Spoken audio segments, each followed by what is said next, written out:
जय माता दी।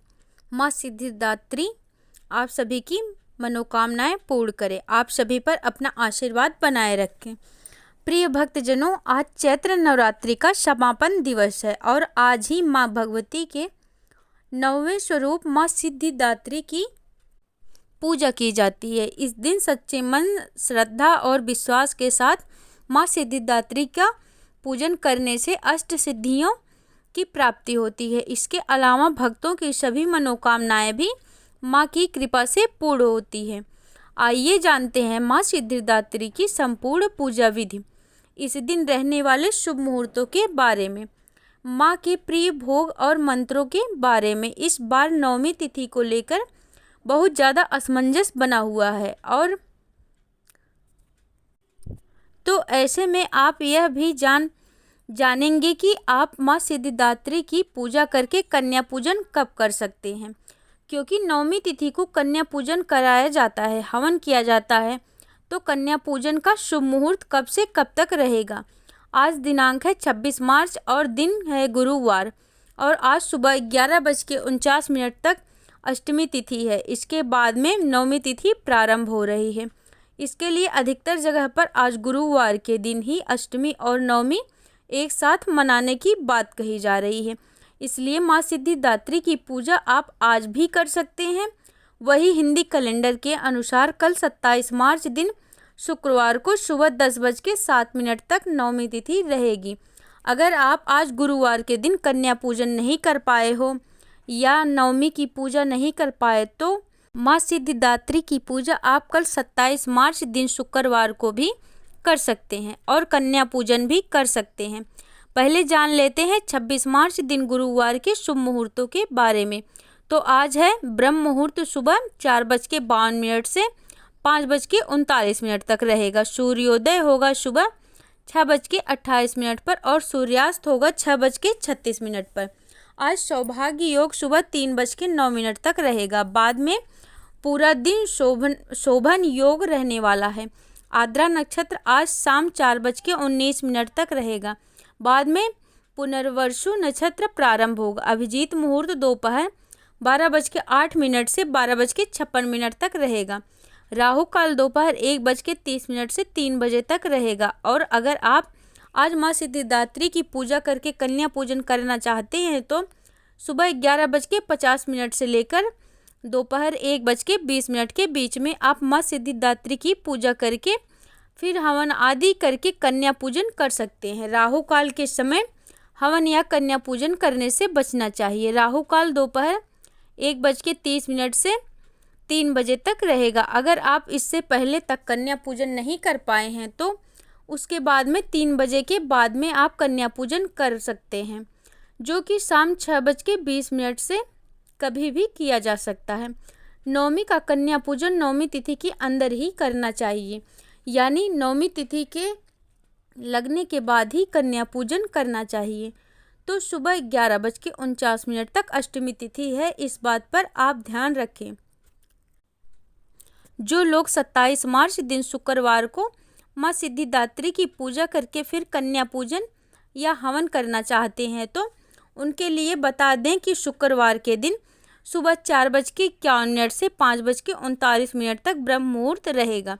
सूर्योदय होगा सुबह 6:27 पर।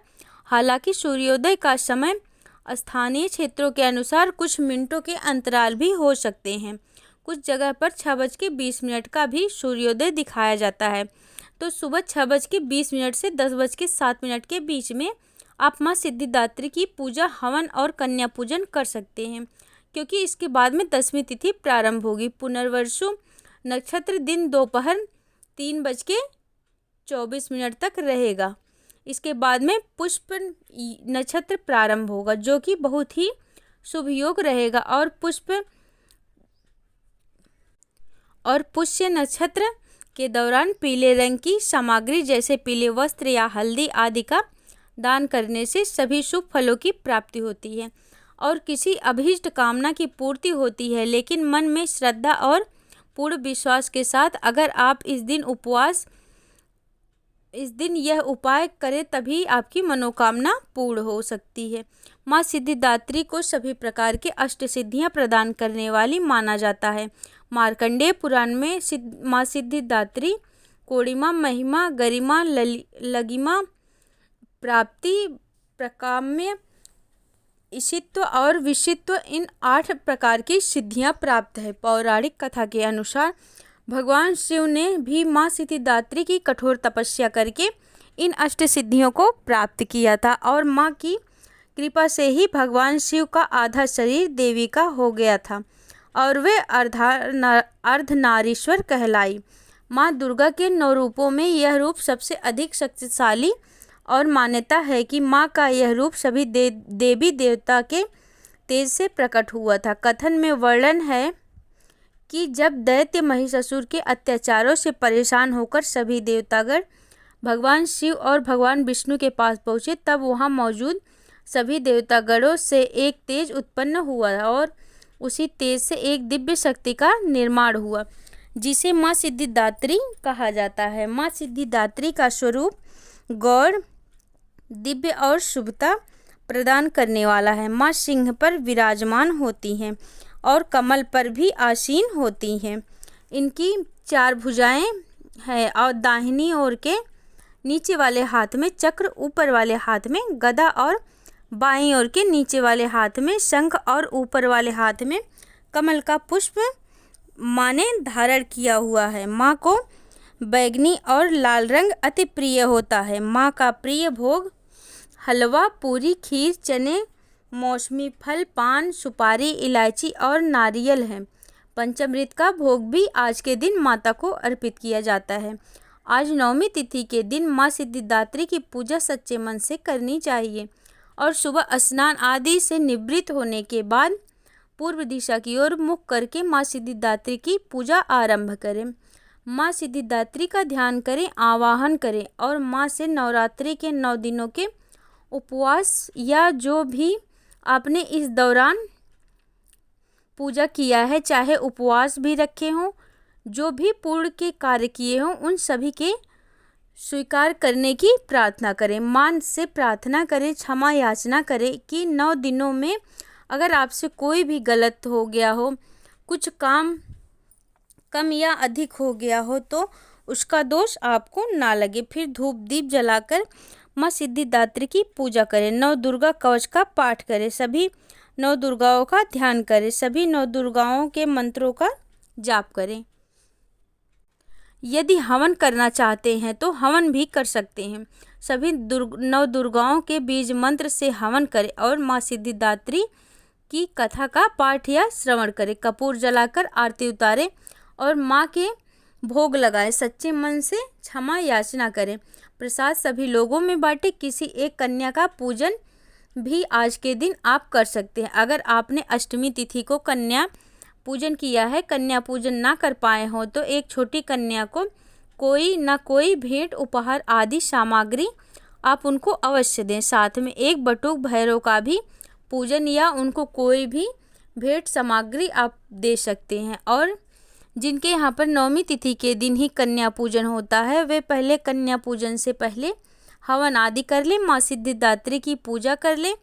उसके बाद में ही कन्याओं को भोग लगाकर फिर प्रसाद रूप में जो भी आपने नैवेद्य माँ को अर्पण किया है उसे ग्रहण करके व्रत का पारण करें। बहुत से भक्त ऐसे हैं जो कि अष्टमी का पूजन होता हो या नवमी के दिन कन्या पूजन होता हो, 10वीं तिथि को ही व्रत का पारण करते हैं। लेकिन अधिकतर लोग जिनके यहाँ पर अष्टमी का कन्या पूजन हो या नवमी का हो, कन्या पूजन करते हैं, बाद में प्रसाद ग्रहण करके व्रत का पारण कर लेते हैं। तो यह आपकी श्रद्धा पर निर्भर करता है कि आप किस दिन व्रत का पारण करना चाहते हैं। जो लोग पहली बार व्रत रख रहे हैं, हो सके तो आपको भी नवमी तिथि के सभी 9 उपवास को रखने के बाद अगर आपके यहाँ पर नवमी तिथि को कन्या पूजन होता हो तो 10वीं तिथि को ही अन्न ग्रहण करके व्रत का पारण करना चाहिए।